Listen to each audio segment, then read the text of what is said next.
So ayun mga kadabs, bali gaya ng sinabi ko, gagawa natin to ng video. I-tear down natin tong ating nabiling amplifier na HAG BTC Bluetooth amplifier na 300 plus 300 watts left and right channel yan ito.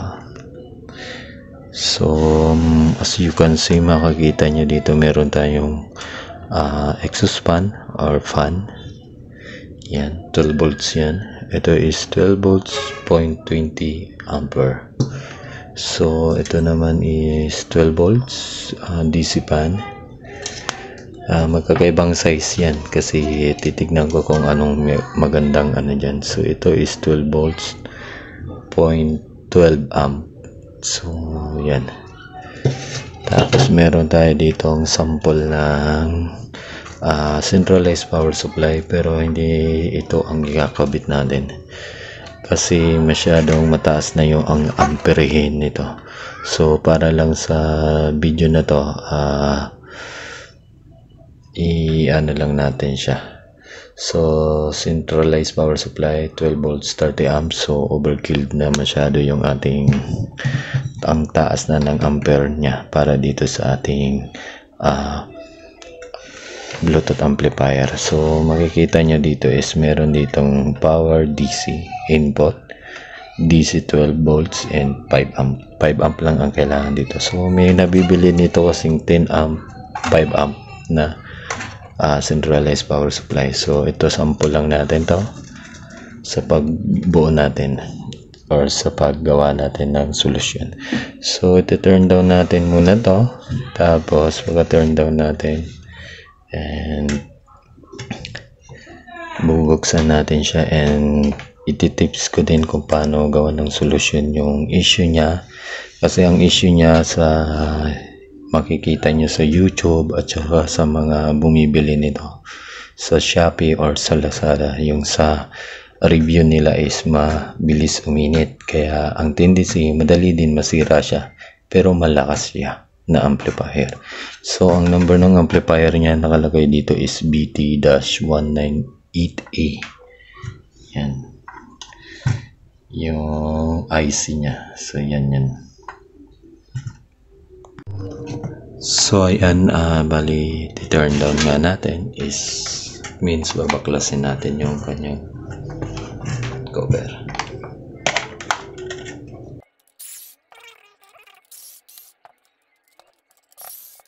Sa lahat naman ng appliance na ginagamit is umiinit talaga siya kasi ginagamit siya, tsaka involved yung electronic or electric. So yan, tanggalan natin yung cover niya. So ito yung laman niya, yan pinakalaman niya. So yung volume control niya, tsaka yung andon, tapos yung itong digital display button, ito dito yung pinaka module niya. So ang gagawin natin dyan is observe muna natin, and totally hindi naman na ano to kasi tinignan na natin sa YouTube, pinanood din natin sa mga nagbibideo nito or nag-content nito. Yun nga, ito daw ang umiinit kasi ito yung IC niya. So ang ano ko dito, kaya umiinit to kasi una-unang pinaka ano nito is wala siyang sariling pan. So kaya makikita nyo meron tayong mga ni-reading pan dito. Ito yan, maliit, medyo katamtaman, tsaka malaki. So nakikita ko kasi din sa mga ibang nag-YouTube, ang solusyon nila is nilagyan nila dito sa taas nito. Kaya lang pangit tignan pag ganito, pero although kung ang purpose mo para lumamig tong amplifier, itong gagamitin mo. Hindi ko naman sinabing mali yun, pero medyo ano lang, parang pumangit yung itsura ng amplifier niya. So base solution din to. Ang tips ko is ito yung solusyon. Mag-add tayo ng fan. Tips number 1. And ang issue niya is wala siyang fan, kaya siya umiinit. Tapos pangalawang issue niya is yung transformer niya andito sa loob din. Itong transformer is alam naman natin is ano to, from AC alternating current to direct current to DC. Ini-step down niya yung voltahe. So from 220 volts to 12 volts yung function niya. So ni-step down niya yung 220 to 12 volts. So dito papunta dito sa ating board, siya yung magsusupply. So itong ating transformer is a transformer is an electrical device that uses electromagnetic inductions to pass an alternating current or EC signal from an electric circuit to another, often charging or changing or transforming the voltage in electric current. Transformer do not pass direct current, so yun yung DC, and can be used to take the DC voltage. So the constant voltage out of the signal be used to take the DC voltage, and while keeping the part that changes the AC voltage in the electric grid. Transformer are key to changing the voltage to reduce the much energy is lost in electrical transmission. So yun, kaya siya umiinit kasi yun, changing niya yung from AC to DC. Tapos nililimit pa niya, ini-step down niya pa yung voltahe. Kaya ito din ang cause kung bakit umiinit yung ating pinaka-amplifier. So kaya ito umiinit din dahil may heatsink yan na nakakabit dito, o yung pinaka-body ng transformer nakakabit sa ating keys ng ating ano. Kaya mapapansin nyo pag hinawakan nyo to dito o kaya dito, itong body ng ating amplifier, ito yung umainit. Tapos ito hindi naman natin nahawakan. Siyempre madadamay ito sa init din nito kasi mainit na yung surrounding niya. Tapos siya nag-use pa siya. So yun yung cause ng init itong transformer. Pangalawang cause ng init. So una yung wala siyang fan na magbubuga sa kanya o kaya mag-i-exhaust sa kanya. Ang pangalawa itong transformer, nagki-create ng heat din itong transformer na to kasi nire-reduce niya yung AC 220 to DC 12 volts output. So ang solusyon ko din dito, or punta muna tayo sa pangatlong cause pala. Sa pangatlong cause naman, yung heatsink nitong ating amplifier. Papansin nyo medyo manipis lang siya. Yan. Dapat sulit tong dito niya. Ang ano dyan, pwede nyo palitan to kung meron kayong heatsink na makapal dyan. Tapos akma lang din. Or kaya nyo i-modify na magkasya dyan. Tapos makakabit to. So pang-apat naman na cause is sa maling pagkabit ng speaker. Kung itong ating amplifier is 300 watts lang, tapos niload natin ng maraming speaker. So kumbaga sa truck or jeep, 8-seaters lang magkabilaan. Bali 16 seaters ang tapos kinargahan mo ng 20 seaters or 20 katao, edi overload siya. So ang tendency is pag overload, mag-hit yung makina ng ating kasi overload nga siya. Yun yung nito sa ating IC. So overload. So kaya ang setup nito, tamang speaker lang din dapat ang ilagay naangkop lang dun sa kanyang wattage ng kayang ibigay nito.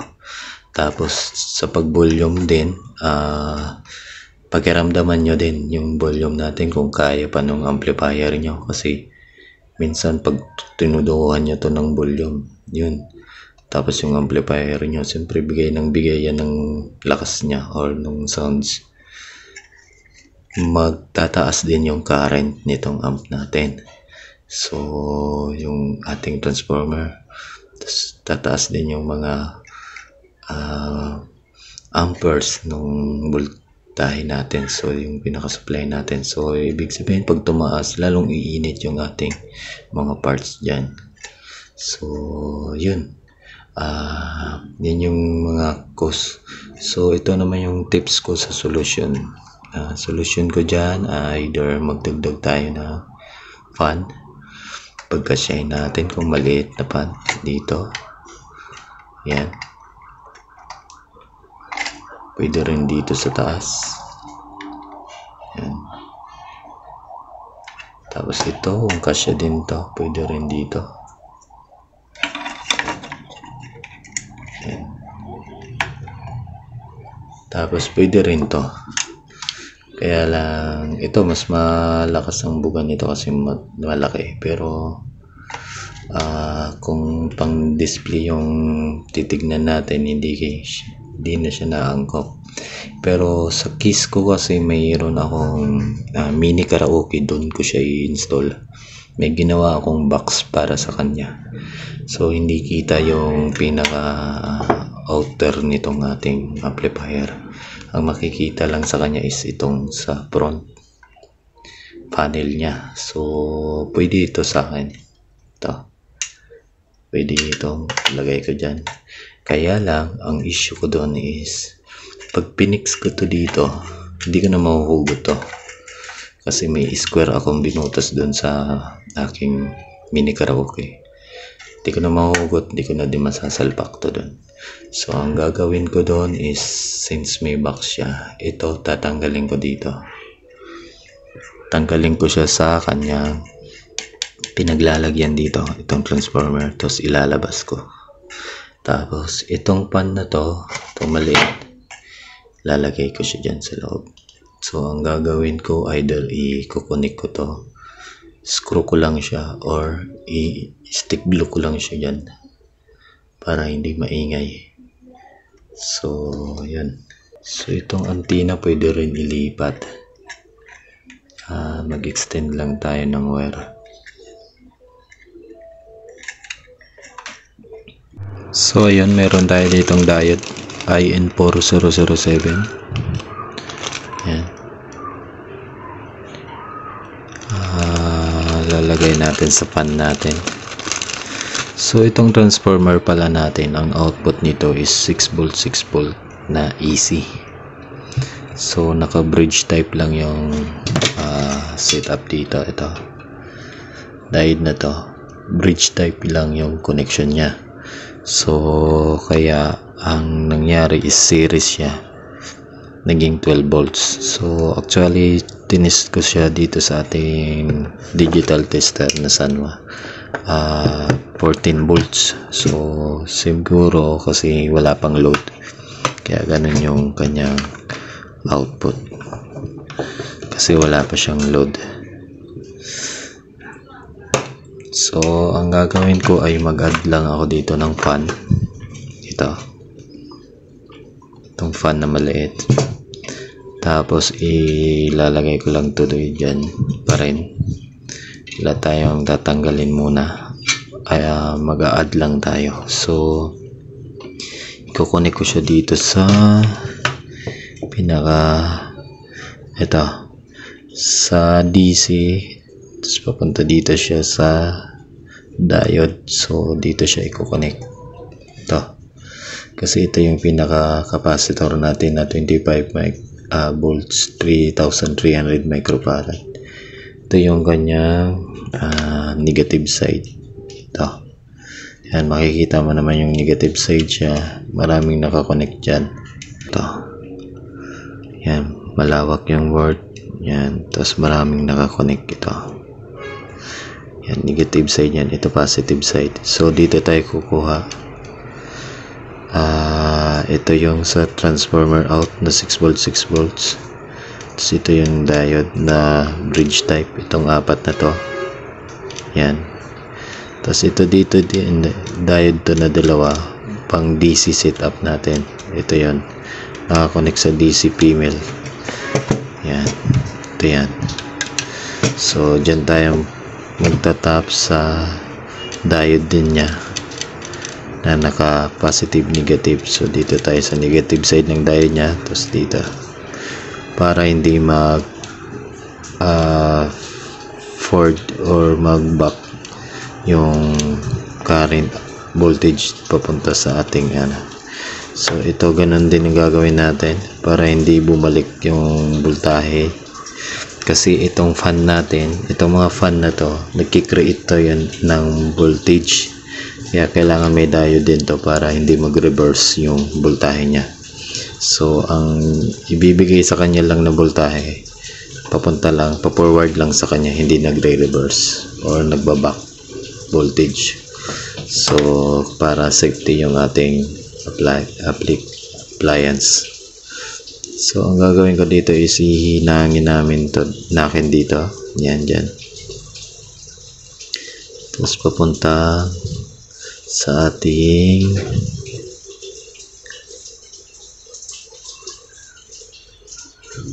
yan dyan, papunta sa ating positive side ng ating fan. So yung specs ng fan natin is 12 volts 0.12 amp. So mahina lang yan, kaya sakto lang yan. Hinangin muna natin to dito, or dito muna pala para hindi magalaw-galaw.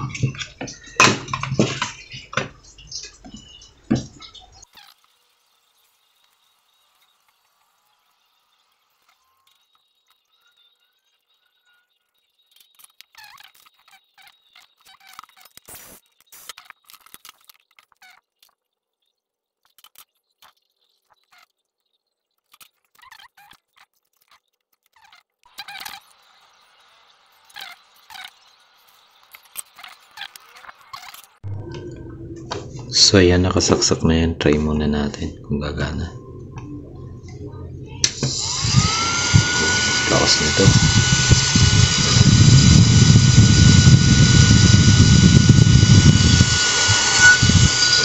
Pabuga yan. Pag ganito yan.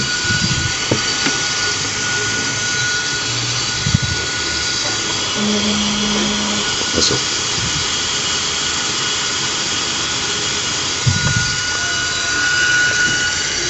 Mana siya.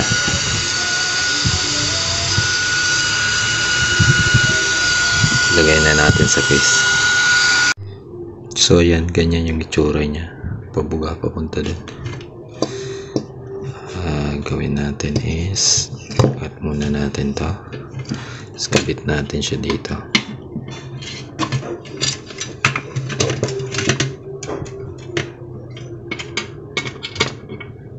Kabit muna natin siya dyan.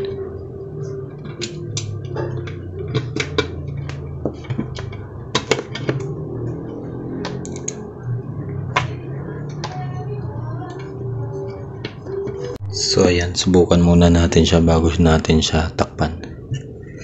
Pali naka-connect na yan lahat. Ang bala ko sana ilabas ko tong transformer, kaso mukhang masisira yung pinaka nitong ating amplifier. Pero since may naman tayo, pag dumating na lang yung in-order ko na sa Shopee na centralized power supply na 5 amp, kasi ito 10 amp to, 30 amp pala to. Yan, mukhang overkill naman to kung ito yung ikakabit natin, tapos sisikip yung lalagyan natin ng box doon sa ating mini karaoke. So test natin to, nakasaksak na yan.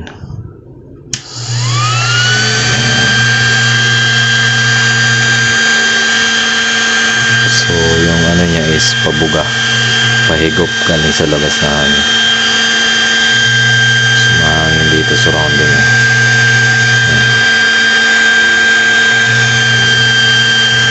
Ito hindi naiinit ang transformer, so ito na lang. Pero since ito kasi nagki-create, number 1 na nagki-create ng init, pangalawa na lang to. Pero tagos naman yung hangin papunta sa kanya. Ito yung tagos na. So try natin takpan kung experience mo sa loob.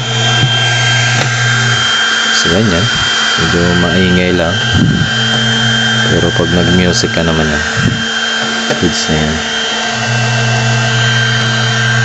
Ang tagos dito yung hangin, so ayos na. Malakas kasi itong fan kahit maliit lang. So yan lang yung pinaka-solution ko. Okay, takpan na natin yan.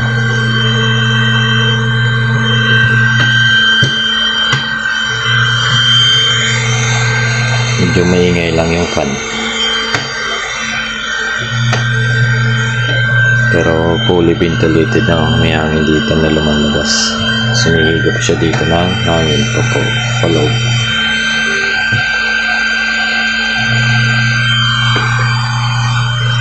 Kasi ito, mapapansin nyo yung fan na yan, galing yan sa D-Link switch.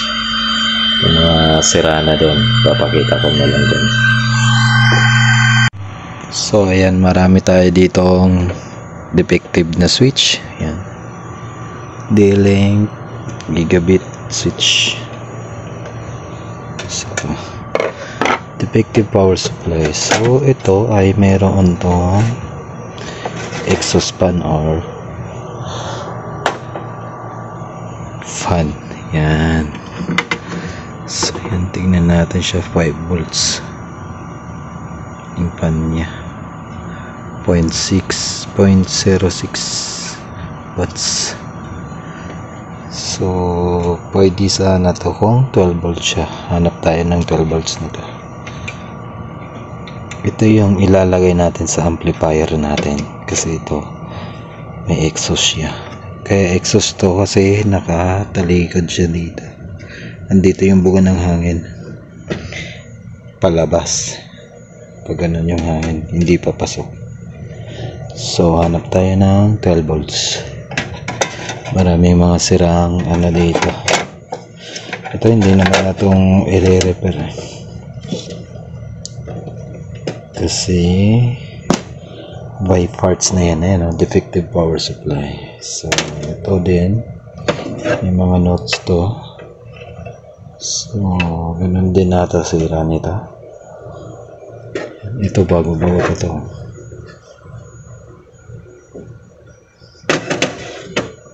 Hanapan natin ito, defective power supply. Ito may pan din to, pero parang 5 volts lang din. Yan, hanap tayo sa iba. Kakabit natin sa 300 hug amplifier natin na 300 plus 300 watts.